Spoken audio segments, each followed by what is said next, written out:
on today's show, a lot to get into. Some Cowboys injury news. Tyler Smith and Johnathan Hankins.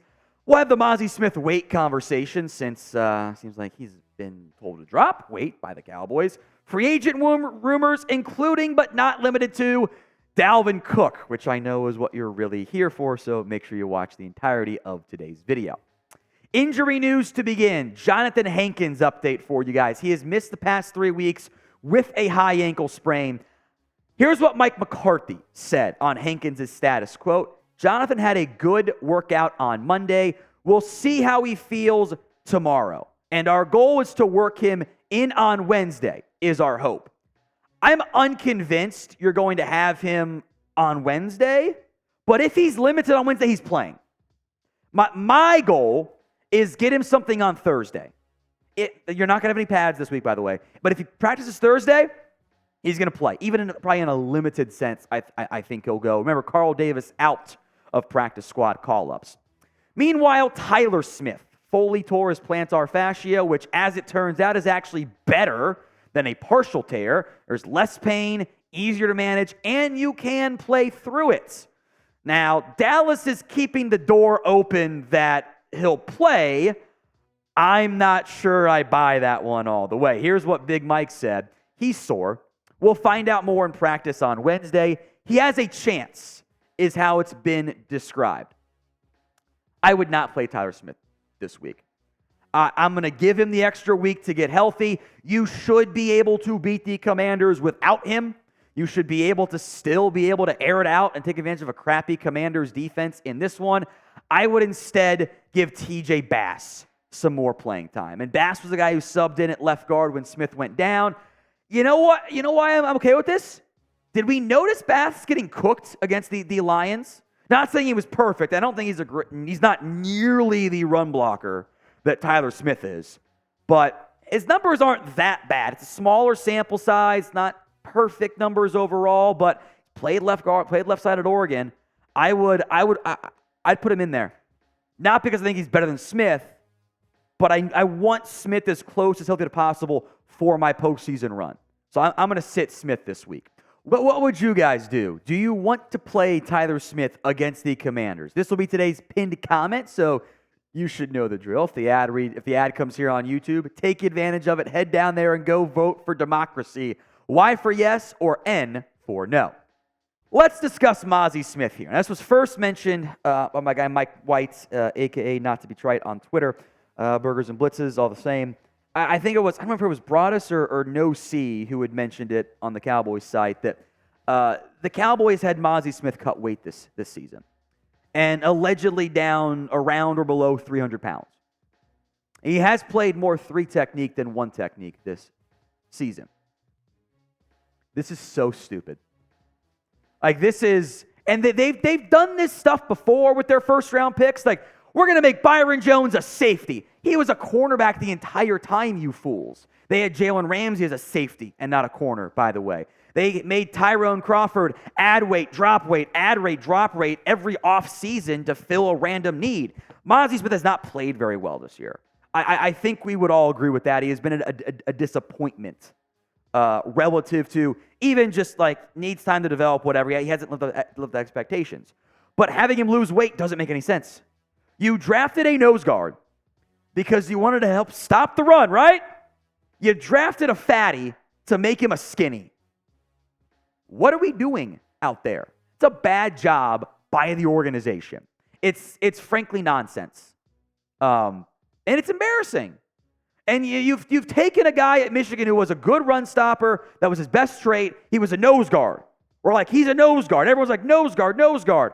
And you haven't played him there. Let's compare Mazi Smith and Johnathan Hankins' roles here. Now, I do wonder if part of this is they wanted to be able to play Mazi and Hankins together some, but also, here's the snap count breakdown. Total, 288 for 337. Defensive end is really kind of more of the 5 technique, kind of a 3-4 defensive end in some of those bear fronts that they've done. 36 snaps there for Mazi, 16 for Hankins. Similar defensive tackle, 3 technique reps. Meanwhile, nose guard, significant difference. 15.6% snaps at nose guard for Mazi Smith. 34.7% snap rate for Hankins. For comparison here, Dexter Lawrence is at like 79% nose guard snaps. They've misaligned Hankins some too this year. So fatties only, the mantra, which some players took to literally, Dontari Poe, we are now changing. It's also now, let Mazi eat food. Get that, he is a nose guard. You're trying to make him into something that doesn't make any sense. So it's this year, okay, it's a lost year because you messed up. Next off season, that man better be in the 320s or higher because he's a nose guard. Use him the way God meant for him to be used. Not trying to make him lose weight. It's fatties only, not skinny beach season for the Dallas Cowboys. Today's show is made possible by PrizePicks. If you don't know what PrizePicks is, it's the largest independently owned daily fantasy sports platform in North America.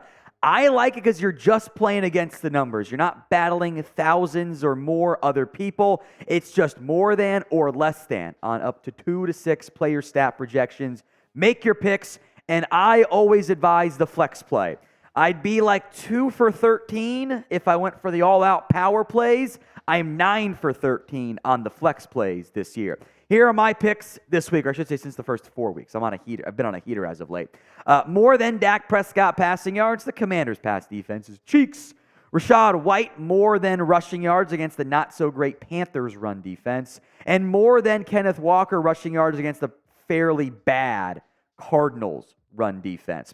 Go to prizepicks.com/CLNS and use code CLNS for a first deposit match up to $100. Links in the comment section and the description of today's show. Again, it's prizepicks.com/CLNS and use code CLNS for the first deposit match up to $100. All right, let's move to Dalvin Cook here. And I know this is what you all wanted to talk about, so we'll do it. The Jets cut Dalvin Cook today. It was a mutual move, is what this was described as. Now, Cook has had 67 carries this year. And despite the spin from his camp, this is not because, everything changed when Aaron Rodgers went down. No, Dalvin Cook was not playing that well. And I get that the Cowboys' run game is bad. I fully understand that the run game has issues. And we're disappointed in Tony Pollard, all of that stuff. However, Dalvin Cook is not a solution to anything. He's not. He's not playing well right now. And the signs of regression were already there. The guy you think you're getting is not the Dalvin Cook you remember. The numbers this year do not look very good. They really don't. And the regression was already there, the advanced numbers. So we'll break it down here. First, just the raw numbers. Dalvin Cook, 67 carries, 214 yards, 3.2 yards per carry. Really bad. The numbers that try to best identify just the individual impact from the running back here, the advanced stats, are even worse. Now, there's 72 qualifying players for the first 5 stats. Yards after contact basically takes out the quarterbacks. The first numbers include some quarterback scrambles. So it's 58. First 3 numbers are from Summer Sports. Last 2 are from PFF. Dalvin Cook is dead last in EPA per carry. He's third to last in success rate. He's third to last in explosive play rate. Does a good job about not losing yards behind line of scrimmage, 22 out of 72 in TFLs. Second to last in yards created. That's adjusted yards per carry based on situation, like down and distance stuff and game script and defensive pre-snap look. Second to last in yards after contact.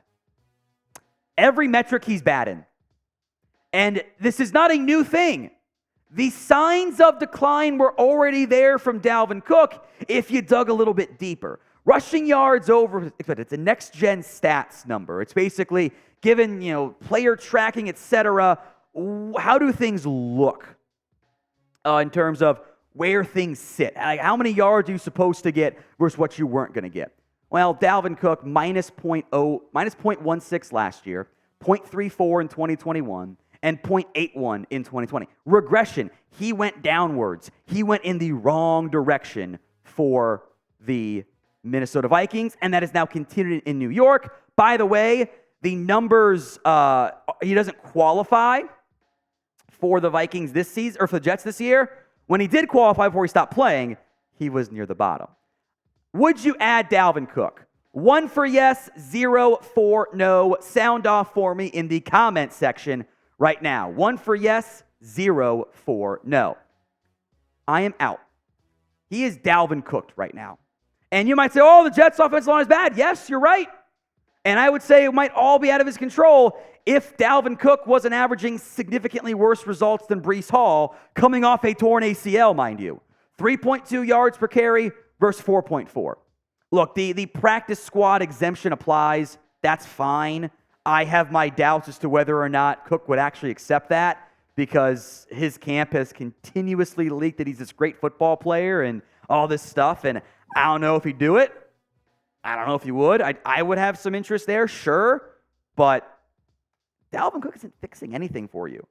Your run blocking is still a massive issue right now. I mean, Tony Pollard had 3 yards per carry before contact last week. That's not going to do anything. Dalvin Cook ain't fixing you. He's not the guy you remember. Trust me, I watch more than just Cowboys games for my job here at Chat Sports. I watch Jets games too. He's cooked. All right, some other free agent stuff we'll get into here momentarily. Frank Clark cleared waivers after being cut. I think there's some confusion here. National outlets keep saying, outside linebacker, Frank Clark's available. And then people go, he's a linebacker. No, he's an edge rusher. He's not going to help you at off-ball linebacker, which is what you need. He made no impact for the Seahawks or the Broncos this season. Not a one. No impact whatsoever. He didn't have any sacks. He was making no plays whatsoever. So why am I adding a non-impact edge rusher when I already have impact ones? Seriously, 0 sacks this year. He had 5 in 2022, 4.5 in 2021. He's not the same guy anymore. He has regressed too much. Tyler Sweet is a core special teamer. That's why he's on this team. Frank Clark ain't playing special teams for you. He's just not. So what's the benefits of all of this? There really isn't one to have. So I'm out on Frank Clark. Would you sign him? S for sign, P for pass. Go ahead and sound off for me in the comment section right now. It's freedom of democracy, of voting, whatever, speech, etc. You can vote in the comments section. I have no interest here. You don't need another pass rusher. I have those guys. Again, the whole practice squad caveat, which just used on Lyle Collins, can apply, I guess, sure, but what's the purpose, you know? When the Cowboys sign people like Lyle Collins, we have you guys covered. Hit the sub button for more free Dallas Cowboys YouTube videos right now. All right, Isaiah Buggs, one more free agent. I'm in a lot of free agency conversation the past 24-ish hours here. He was released by the Lions. Now, they're juggling players. They make their way to return from IR, but he was actually decent at defensive tackle. He was. And I do think Buggs would be an upgrade over Carl Davis, which is not saying anything really. He's not going to change, it's the low bar, right? So name a player who you want to sign. Sound off for me in the comment section right now. Buggs, the numbers don't pop up the screen. They're not supposed to. He's more of a run-stopping defensive tackle, which you need right now. You need more of those guys that not having cut weight from like Mazi Smith. I think there's value there. There's twofold issue here. Number one, I think he's better than Carl Davis. I don't know who you cut off your active roster to make room for him and claim him. So then it's how do you get him to the practice squad? And if you're Buggs, would you sign a practice squad spot in Dallas and move and learn a new defense and all that stuff instead of just staying on the Lions? In most years, the Lions are bad and you might do it. Now, they're actually pretty good. So I think the most likely outcome here is that Buggs just sticks around with the Detroit Lions.